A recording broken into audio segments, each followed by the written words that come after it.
Hey everyone, Live It Like Lisa here, and I've got a super easy farmhousey Christmas DIY for you guys today. We are going to make a red ticking stripe and drop cloth wreath.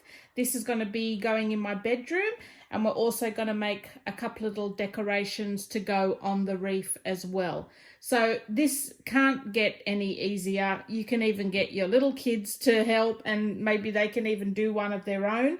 So what you're basically going to need is a round form. You can get a wreath form. This is just one of those like embroidery hoops. It's just something that I've had sitting in my craft room. You can get a wire hoop, anything you want. This is just what I'm using. You're going to need some drop cloth or whatever you want, whatever material you want to use. And then I've got some red ticking fabric here as well. So we're going to start by cutting some strips. They don't have to be precise. They don't have to be exact. The more frayed, the better it's going to look. So roughly my ones are 20 centimeters long, roughly.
So there you go, guys, all finished. It was super quick and super easy, and I just really love this look for my bedroom. I'm just going with a more neutral farmhouse style decor in my bedroom, nothing too crazy, and this just fits perfectly. So I've replaced the normal wreath that sits above my bed. I've got like a little mantle shelf above my bed, and I had a burlap and drop cloth wreath in there previously, so I've just replaced this Christmas wreath now to start decorating my bedroom for Christmas, and I'm really loving the way that looks.